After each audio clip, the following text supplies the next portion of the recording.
Welcome to another installment of You Can't Beat the Drums. Today, we're going to find out how you can beat the scammers, because the scammers beat me. Actually, I got scammed, but I sort of knew it was a scam. I just thought I'd sort of see what would happen. And my hope is you can take this video, watch it, maybe send the link to some of your friends and associates, and help prevent future scams. I've been buying drum sets and fixing them up and selling them for what I have into them. You can see that on some of my other videos, just for fun and to make sure I can rescue these terrible drum sets and give them a good home. Well, I was looking at Facebook Marketplace the other day, and I've bought things through Facebook Marketplace by going to the people's homes locally and buying things. This one, though, when I asked where it was supposedly across the country in Wisconsin or somewhere. And I thought, well, this may not work. And I talked to the person about shipping, and they gave me some dog and pony show about how cheap it would be. And I thought, I don't think this is right. But they did such a good job of pretending to be real. I thought I'd share with you and find out how my $120 that I lost can benefit you, because you hopefully won't make the same mistake after watching this video. The dialogue back and forth, as you'll hear, seemed very legitimate. They showed pictures, even a video of the drum set, but it was all a scam. And I'll tell you how I resolved it, and I'll also have a couple of guest speakers, namely my sons, who are young and more internet savvy than I am, to give you some other hints about how to avoid this kind of thing happening to you. Again, if you subscribe and view this video and send it to others to view, that helps me out and allows me to keep making them. So I really appreciate it as a favor to me if you do that. Now, let's get started and find out what happened with my drum scam. Here is the drum set I have found online. It's obviously less expensive. Percussion Plus only has a couple of cymbals. One of them is garbage. The other one is a low-end Zildjian. One of the toms looks like it's missing a head, but it does have the bass drum pedal and hi-hat stand and a drum throne, which is something that's a little valuable too. Now, I'm suspicious because it's so cheap. So I wrote to the person selling it, and apparently it was a woman. And as you can see, if I go back to the messages I sent tons of messages back and forth, questions about, does it have, any other cymbals or stands, or what is the shipping? And they sent me a picture of the set new at $400, which is what supposedly it sold for new. And I got a lot of response. I said, I don't want this to be a scam. How can you ship it for $20? They said they would cover the shipping. And I don't know if the $20 is part of the marketplace deal where they will really ship it for that little amount, but they wanted me to pay with some strange payment methods I'd never heard of. So I basically just said, can I pay with PayPal? Because that's tied to one of our cards, which will obviously refund us if this turns out to be a scam. So, and then the last message was, thanks, I will text you with further information. So I haven't gotten any text yet, but it's only been 12 hours. We'll give it a few days and we will see how it turns out. Well, here's the PayPal receipt. There it is right there, $115 plus a service fee, $118.64 was the total.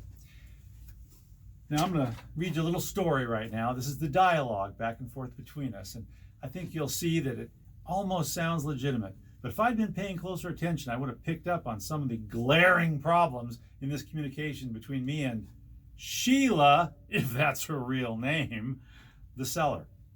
It started out by me seeing the drum set, and then I said, where are you located? Because if it was local, I could go check it out, right? Where are you located? She said, Wisconsin. Still interested? And I said, that's just a bit too far away, thank you. And that's where I should have left it. But Sheila, if that's her real name, replied, I really need my space back. I can pay for shipping if you're interested. And then I said, shipping to Washington State would greatly exceed the value of the drums. Then she said, I just don't want to throw them out for my space back. They were originally $400. Now, the way she worded that, and the fact she thinks they're worth $400, which I don't know if they're ever worth that much, that should have made me suspicious right away. But instead, I said, what do you think the shipping cost will be to my zip code? I thought I would sort of just kind of see how far I could push this because I knew it was ridiculous. She said, $20. And I thought, $20, that is nonsense. But then I thought, wait a second, maybe not. And I said, I just shipped a snare drum once and UPS charged me over $50. And then I thought, yeah, but when I went through Reverb, they had some special arrangement with the shipping companies, and it was way less than what I paid the first time I did it just through the mail. So I thought maybe Facebook Marketplace has some arrangement like that, because I've seen on Facebook Marketplace for everything it says ships to you for $20. Not sure why it says that, but that's what it says. I stupidly started to think, maybe they can't ship it for that much. She said, try USPS. I said, that's in the same or even more in my experience. What shipping company will you use? I was trying to flesh it out a little bit, trying to push her to find out if it was a scam for sure. Then she said, shipping's $25 since it's business related. In any case, if something goes wrong, they charge a fee. Then I said, is that USPS, UPS, or FedEx?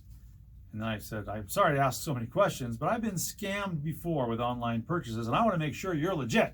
I thought perhaps I could shame the scammer into admitting or just going away, but I should know perpetrators like this have no shame. So, of course, the conversation continued. Her response to that was, I understand. I live an honest life. So she's, I'm pretty sure, lying at this point. I think she was actually lying the entire time now that I think about it. I really want more than listing price because I know the value of these, but when they were given to me, I just put them up in my son's room and he needs his space back. If you were nearby, I would have offered you to come pick up, which I prefer anyways. And actually, I should go back. That last sentence was actually, when they were given to me, I just put them up in my son room, spelled S-O-N. So no possessive. I should have maybe thought, that sounds like maybe a foreigner trying to sound English. I don't know. Anyway, I said, I agree. In-person pickup is always the best. If I were to buy the set, how would I pay you? She replied, I have Zelle or Cash App. I'm old, so I replied, I'm afraid I don't know what either of those are. I can do PayPal. Does that work? And then she replied, I will have to make a PayPal. I can also request through Messenger or Chime. And I said, I don't know how either of those would work either, but if you could do PayPal, I will probably buy the set. I will need to ask about a few more details, however. For example, it looks like one rim and head is missing, and also, how many cymbals come with it? Just the two in the picture? Also, do you have any extra parts to go with the set? Thanks. I figured, again, I would ask a little question or two that would maybe cause her to stumble if she didn't really know a lot about drums. She replied, only thing missing is a hi-hat cymbal. I have the stand for it and bass pedal. All heads are in good and perfect condition. All heads are in good and perfect condition. I think the tape is there for sound. Then I said, do the drums have both top and bottom heads on them? And I could see that one of them was missing a bottom head. Just wanted to see if she was looking at the same picture I was. Then she said, my husband has a PayPal account. I can probably request it. At first she skipped over my question, but then she came back to it and said the top left doesn't come with a bottom head, top head only. The right one has a top head and bottom head, and I have two other cymbals. And then I replied, do you have the rim and the little bolts that normally would hold the bottom head on that, Tom? Or is the rim missing? If I have to buy a rim and the lug bolts, it'll probably cost me $25. The head would probably be another $10 to $15. And then I started feeling guilty in case it wasn't a scam. And I said, I'm so sorry to keep pestering you with questions. I promise this will be the last one. What brand are the two extra cymbals? And then she replied, when my granddad used to play them, I have always seen them like this. I never seen a bottom on that one drum. So it was in her son's room, but her granddad used to play them. At this point, I probably should have picked up that it's a scam. One last question, I said. What brand are the extra two cymbals? And she said, I can't really say the brand. So it just comes with the two cymbals in the picture, I asked. Correct? Finally, does the snare drum have a stand, and is there a drum stool with the set? She replied, yes, the two cymbals and the hi-hat stand. And the snare comes with a stand. It's already on the stand. And yes, the stool can be seen in the picture as well. She actually showed a video of the drum set, too, attached to these messages, not just a picture. Great, I said, thanks. If you can email me the PayPal request and you are willing to pay for shipping, I will send $115 to your PayPal account. I just hope this isn't a scam. Once again, she trying to guilt them into admitting something, which was crazy on my part to ever think that a scumbag like that would even feel guilty about anything. And she said, everything is shown here. I think that's when she sent the video. What is your email, sir? She called me sir. Well, she respects me. That made me feel good. It can't be a scam. She called me sir. She said, I will cover shipping because I really need out. I just can't throw them away. Again, this constant repetition should have clued me in as well. So I sent her my email. She sent me the request. I sent the money, and she said, I will have out by 10 a.m.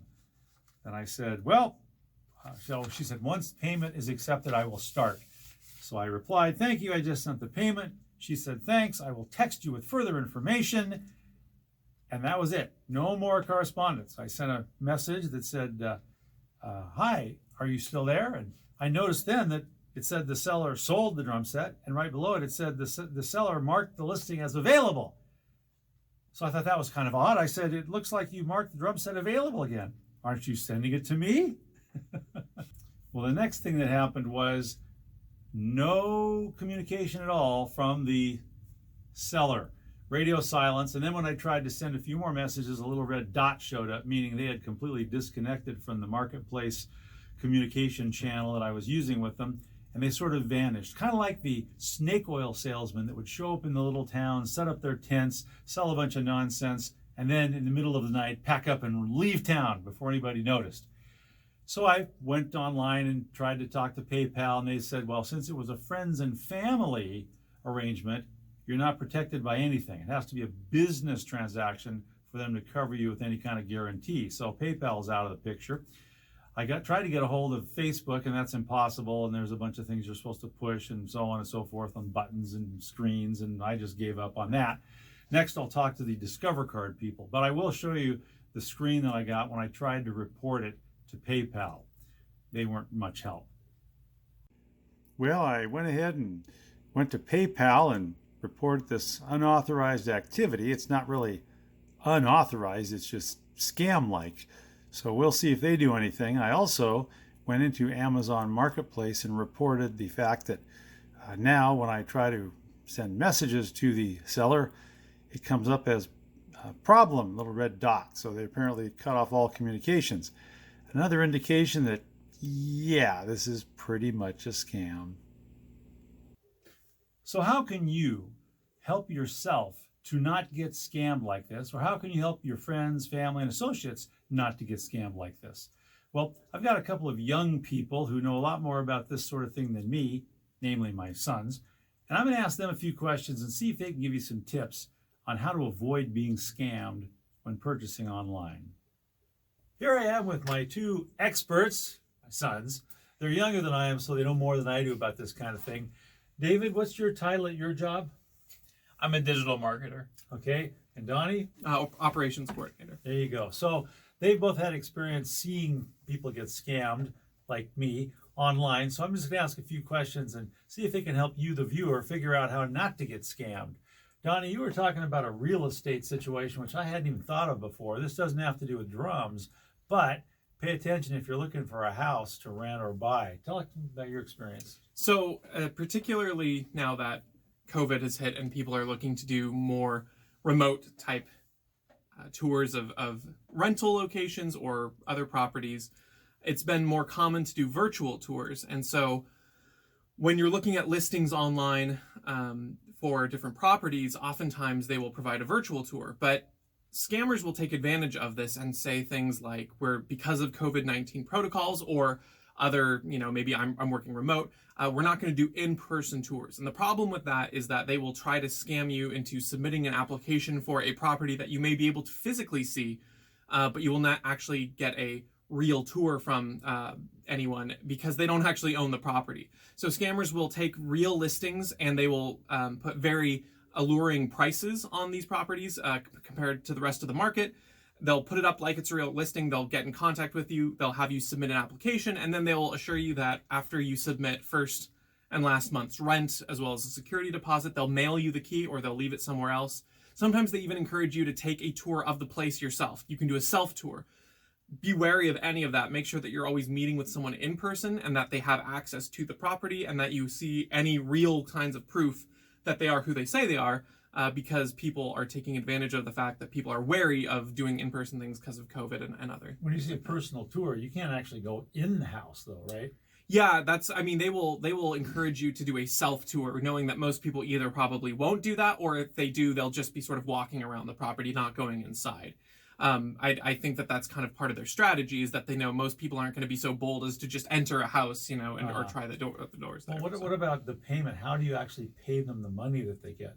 Yeah, it depends. I haven't personally gotten to that process. I've talked to a couple of the scammers to see how far I can get them and push them, but I haven't gotten to that. I think a lot of them will use things like Venmo or other online transfers that are easy, like PayPal, those kinds of payments. And usually they'll have it set up with some kind of either business name or a different name that they can say that they're working as like the tenant relationship with their property company or something like that.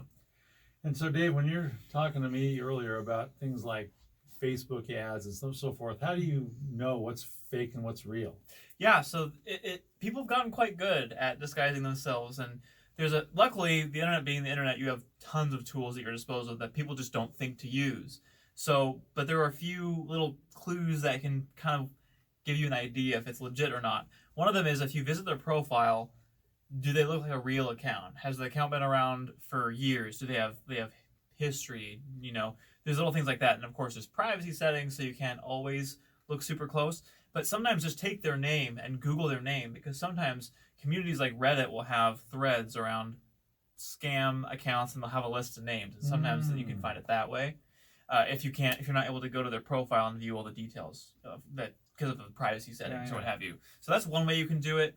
And then obviously look at any reviews. It varies on what you're using. If you're using OfferUp or Mercury or Facebook Marketplace, they all have different ways of sort of validating the authenticity of their profiles.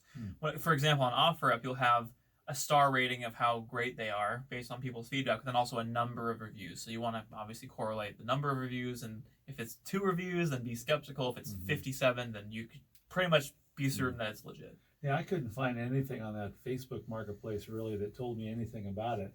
Is there specific things on that particular platform that I should be looking for? You can also look at previous listings that they've listed and see if there's a history. I'm less familiar with Marketplace. I generally use other ones like OfferUp, but if you use Facebook Marketplace, you can try to just look at history and look at any clue that you can, whether it's clicking their profile and looking at their pictures. If you're really going crazy, you could reverse look up their profile picture on like Google Images. You could copy the URL of the image or download the image and upload it to Google, and then do a reverse image search and see if it comes up in like 70 other places, and it's just someone that they grabbed or something like that. Interesting. Yeah. So if you guys were to think about your top 3 obvious signs that something you're looking at is not real, what would you think the top 3 things are that would give it away to say that's fake? I would say the biggest one, and you can weigh in too if you'd like, is if there's a conventional way of making a purchase. If there's a standard way to do it, for example, if OfferUp has like a built-in payment system that works as an escrow, am I saying that correctly? Right? So it's like a third party to kind of make sure things are fair. If there's a proper way to do it and they're suggesting a different way, I'd rather use PayPal, and one big one is, we'll just do like the friends and family PayPal thing because we don't have to pay taxes on it. While that's true, it's also a way to get out of getting scammed. Like if they get scammed, you can't really, depending on how you set that up, sometimes you can't get that money back. So that's why they would go a sketchy route for money. So the first one, I think, in my opinion, is the way that you purchase it. What avenue are you using to buy it? Yeah, I think the other thing, and this ties into not necessarily history, but being able to verify them from some other website or record. So if they use a company name, like if there's a business at all linked with it, make sure that they have a website and that the website is fleshed out and you can get a lot of information. If it's a website that seems very vague and very sketchy and not like a number or an email to call a reference, you can be skeptical there. If it's any kind of, again, business, that doesn't work as well if it's on a marketplace or an OfferUp where it's just an individual. But for anything like real estate or anything like a Facebook ad for a company that makes watches or something like that, go to their website, see if it's legit, see if if you can talk to a real person, either on the phone, so that, because I think oftentimes the quality of a call that you'll have with someone can if you're worried about something, that can allay it. If it's, kind of a sketchy, like sounds like there's a lot of people talking in a call center kind of sound, or very echoey and not professional, that can cue you in right away that it may not be as professional as it seems. Yeah, I remember a friend of mine one time thought they'd gotten a call for something, and there was an attorney outfit that was listed on the information they were receiving. And I looked up the attorney's office and called them. And the attorney said, "What? Oh, somebody hijacked our website." And literally someone had taken the legitimate attorney website and was using his name and office for a fake scam. So that can happen. Well, Donnie, David, really appreciate your insights. Thanks a lot. And you can actually, I think, David, don't you have like a website or something they can go to if they want to? Sure. I don't know what connection they'd have. If you're curious about Chris, the drummer's son, and what he's doing, you can go. I have a very similar name to Chris's. I'm David, so davidvkimball.com, and I work on things that are not related to drums, but yeah, they're kind of interesting though. You might get a kick out of them. Anyway, thanks again, guys. Hope this was enjoyable for you. Well, the final chapter is that I got a hold of the nice folks at Discover, and they said that they would credit my Discover card with the amount that the transaction totaled, and they would look into it, and in the next 30 to 60 days, they would either completely cancel that transaction and I wouldn't be out any money, or they might not be able to do anything and I would be out the money. However, they said even though I had initiated the sale, which generally would mean I couldn't get any money back, if I had some kind of record that showed there was a promise made for a product and I didn't receive it, they might be able to go ahead and credit the card. They gave me a temporary credit, as I mentioned, and that would simply become permanent. I luckily, as I showed you earlier, had all the notes saved, all the messages back and forth between me and the seller. So I scanned that and sent that to the Discover people, and I'm pretty sure they're going to go ahead and approve the refund, so I won't be out any money. So Discover card, thank you very much. Anyway, hopefully this will help you to avoid being scammed. Maybe you could send this link to someone you know, and maybe they would enjoy hearing about this. And again, it's nice if you subscribe and like the video. That helps me out, of course. And I will let you know in the comments section whether or not I actually get the refund. So send me a note once in a while and double check, and I'll reply and let you know whether I actually got the credit from the Discover card people. Anyway, thanks for watching. Sure appreciate it. Until next time, just remember, you can't beat the drums.